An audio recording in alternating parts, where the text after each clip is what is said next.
Salve Maria, bem-vindo ao canal Educadores Católicos. Nós estamos aqui para mais uma dica de livro, que é esse daqui, ó, Da Vanglória e da Educação dos Filhos, obra do São João Crisóstomo, Santo Padre da Igreja do século IV, certo? Bom, a obra é muito antiga, como nós podemos ver, publicada mais recentemente pela editora Catequeses, e quando pegamos então qualquer obra de Santo Padre, é muito importante também muitas obras da Igreja Católica. É importante verificar os seus princípios, sobretudo. Não ficar atento às questões meramente acidentais, ok? E à nossa exposição eu vou poder explicar um pouco melhor disso. Bom, a obra é dividida em vários capítulos muito pequenos. Vou aqui mostrar para vocês, ó, capítulos de 2 e 3 páginas, tá vendo? Mas então eu tentei fazer aqui um esboço para poder resumir para vocês, certo? A obra tem aí um plano, e esse plano é perceptível com 3 grandes fases, e a terceira fase é dividida em 2. Então, a obra tem uma boa parte da exposição sobre a vanglória, ou seja, explicando o que é a vanglória. Depois, ela passa por um momento de mostrar como deve ser o tratamento dado pelos pais aos filhos.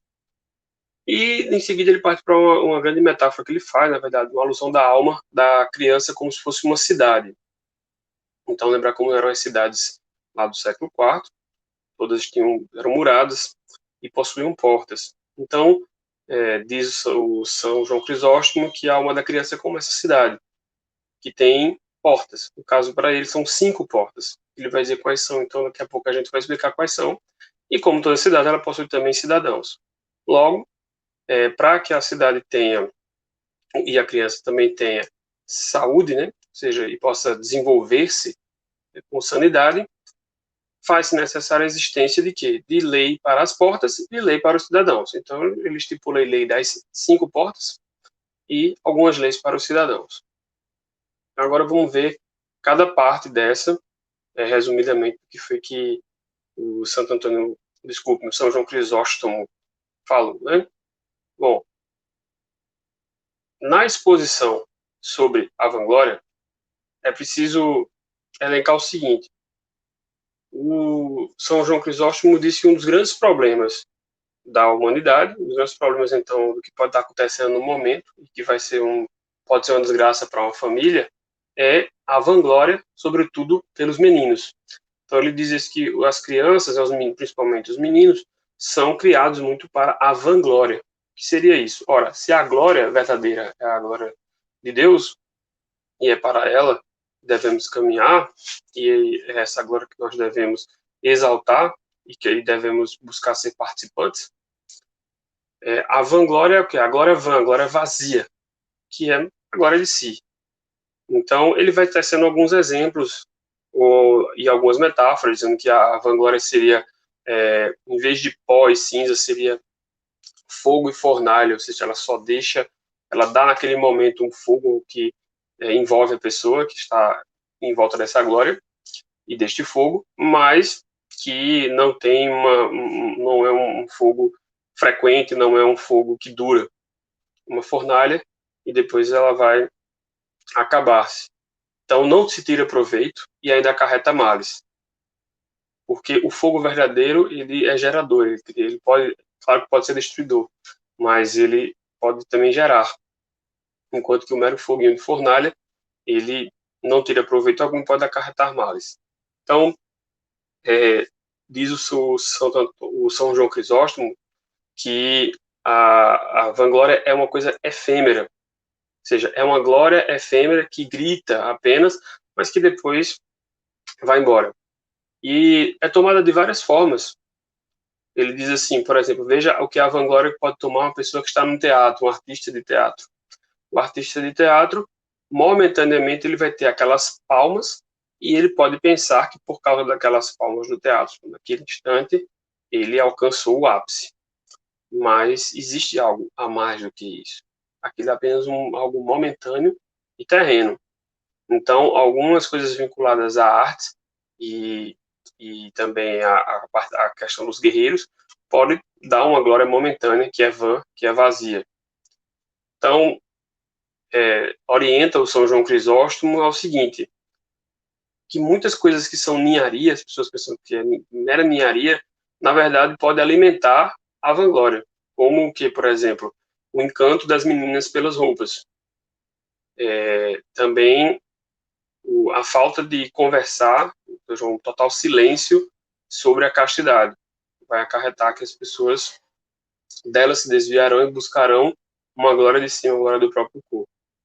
Então, resume que é preciso educar para fugir da vanglória.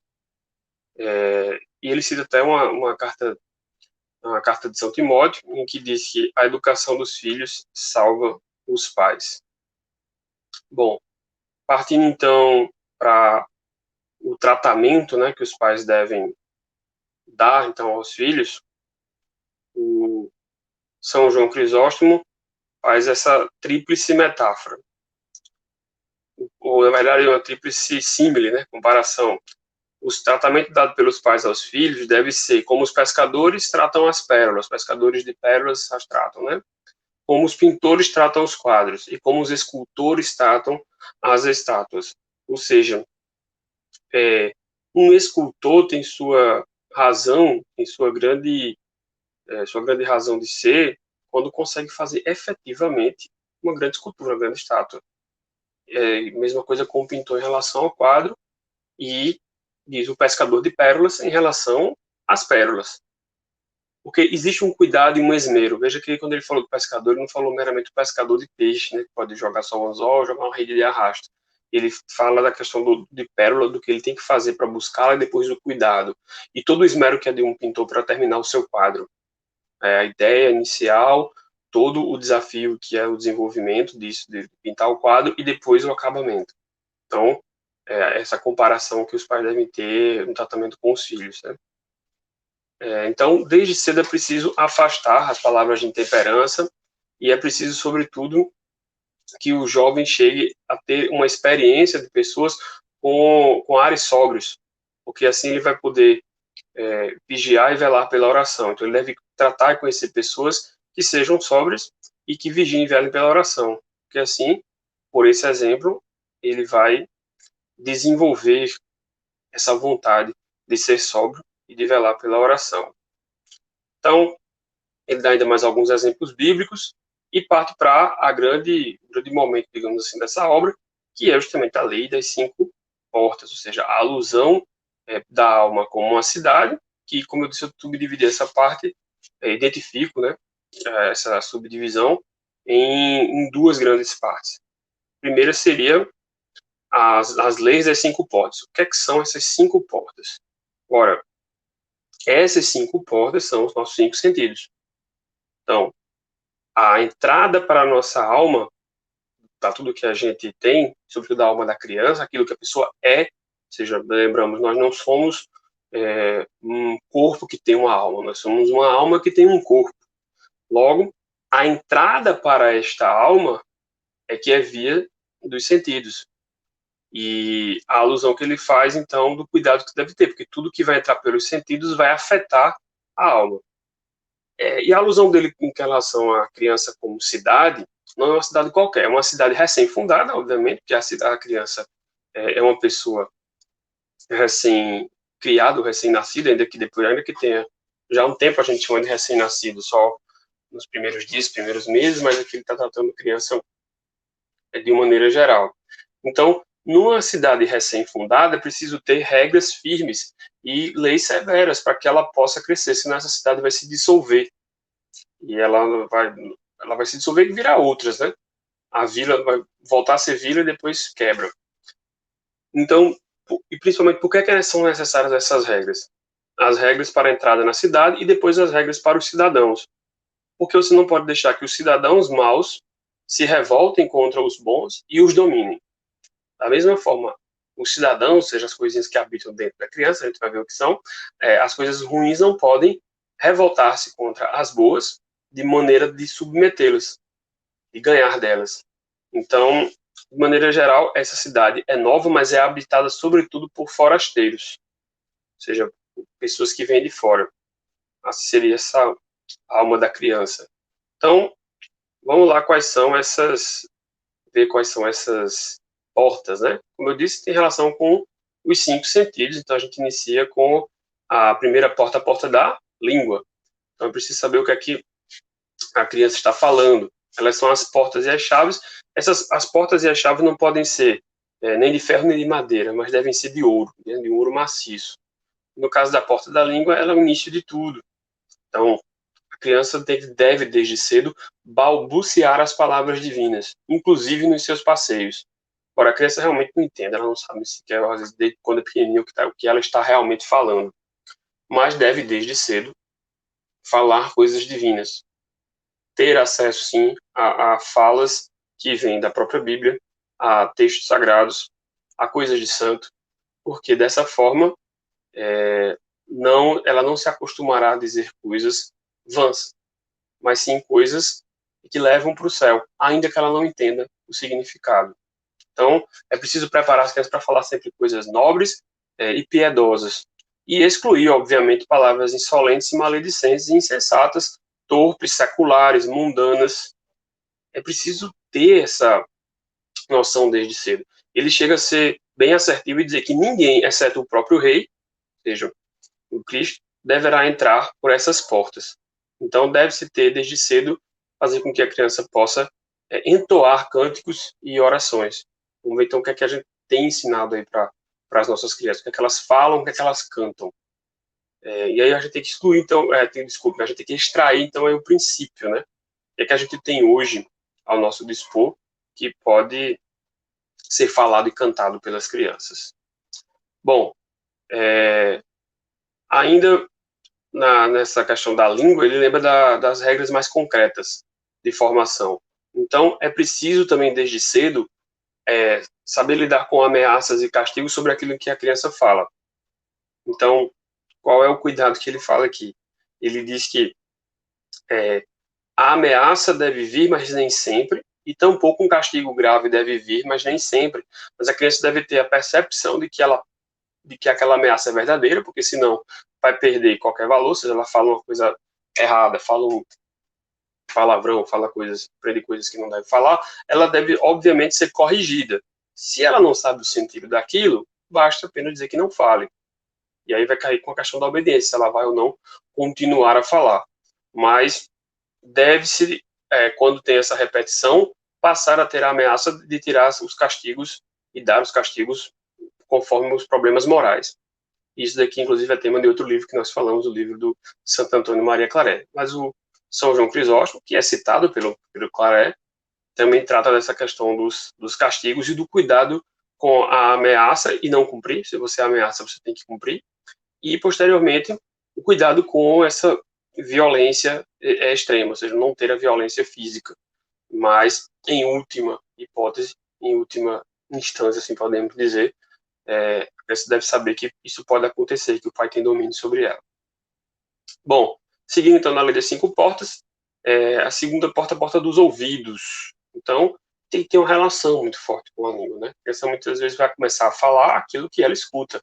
Então, do mesmo jeito que a gente tem que ter cuidado, a gente tem que colocar coisas boas para ser falado pelas crianças, elas devem ouvir coisas boas. Então, um dos primeiros pontos deve ter cuidado quem está ao lado dessa criança, quem está falando coisas para essa criança. Ela não deve ouvir palavras desonestas, não ouvir todo mundo, deve-se ter cuidado com quem fica ao lado da criança e desde cedo ela deve ouvir histórias bíblicas, deve ouvir histórias de salvação e não histórias, simplesmente histórias da ele usa esse termo, histórias da carochinha ou histórias contra o cristianismo. E nos dá um exemplo. Um exemplo, por exemplo, desculpe, por exemplo, de contar a história de Caim e Abel. Então, quando você vai contar a história de Caim e Abel, ele dá lá um exemplo sensacional. Ao término da história, você sabe a história de Caim e Abel, é preciso lembrar qual é a moral, por que, é que você está contando aquilo? Ora, é preciso ver que, ao término da história, aquele que matou não teve a salvação, foi condenado. E aquele que morreu, apesar de sofrer neste mundo, não teve a derrota, ele teve sim a ressurreição. E aí ele dá outros exemplos ainda com Esaú e Jacó, e lembra que, sobretudo, devemos, sim, desde cedo, levar a criança à igreja para que ela possa ouvir a missa. Aí, com dificuldades, mas é preciso que ela ouça, ela deve ter palavras santas em seus ouvidos para poder reproduzir.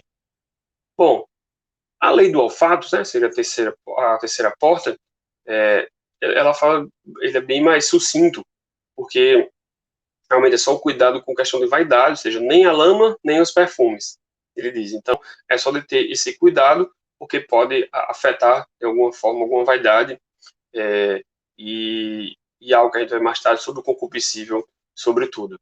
Então, no olfato ele não tece tantas páginas sobre isso, mas lembra só disso, não ser a lama nem os perfumes. Os olhos, aí nós temos sim uma importância maior, a quarta lei, né, a quarta porta, é o cuidado com que a criança deve ter com tudo aquilo que ela vê. Cuidado com o que se vê, porque é uma parte atraente e é difícil de se resguardar. Então deve ter dois cuidados em relação. É o cuidado com o que a criança vai ver e o cuidado com que ela é vista. Portanto, ele usa essa parte para falar sobre a aparência, as vestimentas que a criança deve ter desde cedo, para que ela seja também vista de uma maneira piedosa, certo? O exemplo que ele dá, a gente vai desse exemplo extrair o princípio. Ele diz: cuidado com o teatro. É o que ele tinha para a época. Para a nossa época de hoje, existem outras coisas que são perigosas para que a criança veja, né? Muito além do teatro. A gente hoje vive outro mundo com mais o que seria o teatro que o São João Crisóstomo atenta, e aí televisão, internet, cinema, coisas parecidas, né? E lembra também o cuidado com a das reuniões com pessoas do sexo oposto, principalmente quando crianças, porque tem que ter cuidado com aquilo que se vê nessas reuniões. Dá algumas soluções em relação com exemplos de histórias da Bíblia. Então, aí vale a pena ver lá, ou seja, dá o exemplo das filhas, o exemplo lá em Gênesis 6, né, os filhos de Deus que se voltaram para as filhas dos homens. Também dá exemplo da história dos sodomitas, lá em Gênesis 19. E diz que, sobretudo, é preciso mostrar à criança coisas belas. Então, tanto a natureza, né, o sol, as estrelas, as flores, e também a arte. Ou seja, existe uma boa arte, uma bela arte que pode ser mostrada para a criança desde cedo, para que seus olhos se acostumem com o belo. E, por fim, as leis da porta do tato, né, quinto sentido, tato, que ela lembra que o tato se estende por todo o corpo. Então, ela aparenta estar fechada, mas ela aberta e envia tudo para o interior. É o corpo realmente que sente. Então, a lembrança dele em relação a comunicar-se com vestimentas inadequadas, porque pode gerar, por causa do olhar, gerar o contato, né? Então, passando essa parte da lei das cinco portas, a subdivisão, né, que nós fizemos continua falando da alusão da alma da criança como cidade, mas vamos falar de quem está dentro dessa cidade, ou seja, quem são os cidadãos. Quem são esses cidadãos, né? Para resumir, ele fala sobretudo de três tipos de cidadão, tá certo? E aí para extrair isso tá bem dividido assim em alguns capítulos, mas o que é que foi que nós identificamos? Que ele faz o seguinte: existem os cidadãos aí que habitam a criança, que são a ira, a concupiscência e a razão. Dessa forma, esses cidadãos podem ir para um lado positivo ou para um lado negativo. Eles podem dar vícios ou podem dar virtudes. Onde que eles habitam, né, no corpo da criança? Habitam no peito, no fígado e no cérebro, respectivamente. É o que ele identifica. Então, a ira no coração, no peito, a concupiscência no fígado e a razão no cérebro. E daí, como a gente está falando apenas de portas de entrada para a alma, então lembra, está falando de corpo que vai entrar para a alma, a ira pode ao mesmo tempo dar um vício, uma ira audaciosa e dura, que vai ser vício, mas ao mesmo tempo eu posso ter a temperança e a modéstia. Diz também o santo que a concupiscência pode gerar um problema que é a dissolução. E aqui vale a pena lembrar só um sentido da palavra dissolução, né? Que, bom, na química seja uma liquefação, né, de um sólido em contato com o líquido dentro da solução, mas existe uma das acepções que é a de corrupção, depravação, devassidão ou libertinagem. Então está mais nesse sentido, de modo que, ou seja, dissolver, imagina que é dissolver o caráter, dissolver uma alma, é justamente acabar com isso tudo, corromper-se. E por outro lado, essa concupiscência que temos pode também pode levar, se bem trabalhado, a uma temperança. E já a razão pode ter, ao ser mal trabalhada, levar a um vício de insensatez, de loucura, e ao mesmo tempo a razão é que pode nos dar uma virtude da prudência. Bom, seguindo, ele fala então basicamente dessas 3 leis dos cidadãos: uma lei sobre a ira, uma lei sobre a concupiscência e uma lei da prudência, certo? Então, nessas 3, na lei sobre a ira, é preciso ter um forte exercício desde cedo com as crianças. O exercício de aprender a não ter as vontades realizadas.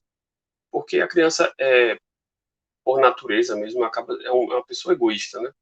De pequena. Ela quer apenas fazer suas próprias vontades. Ela quer ter apenas se sentir bem tendo seus prazeres. Então, desde cedo ela vai ter que ser educada a aprender que a vontade dela nem sempre é realizada.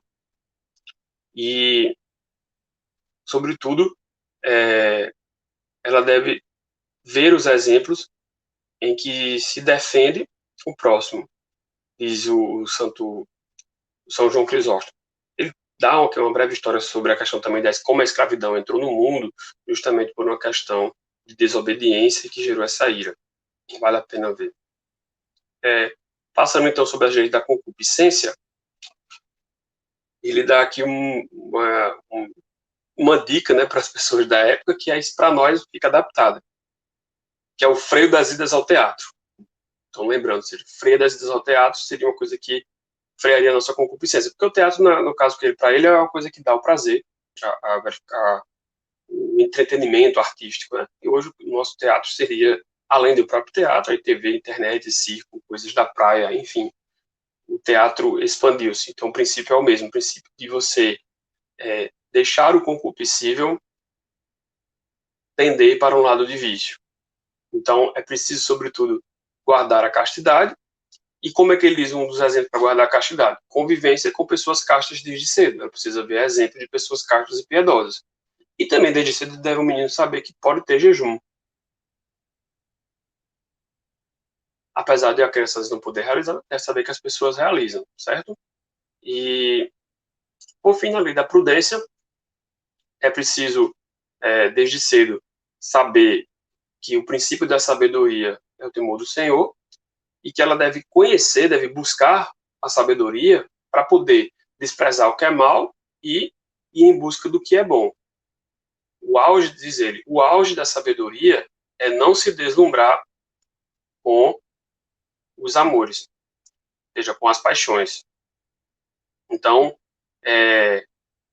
dessa forma, o São João Crisóstomo encerra essa exposição sobre as portas e os cidadãos. Então, eu percebo que a gente pegar todos esses princípios, adequar, como eu disse, né, o teatro para outras coisas que a gente vê hoje, mas, sobretudo, o cuidado que devemos ter com os sentidos, porque por meio dos sentidos, aquilo que a criança vê desde cedo, aquilo que a criança ouve desde cedo, aquilo que a criança toca desde cedo, vai ficar na memória e, por meio aí dos sentidos, vai entrar na alma da criança. Por isso, não desprezem músicas que a criança não que a criança está ouvindo, livros e filmes que a criança está vendo, porque tudo isso no final vai sim afetar a alma, tá bom? Então, um forte abraço e até o próximo vídeo.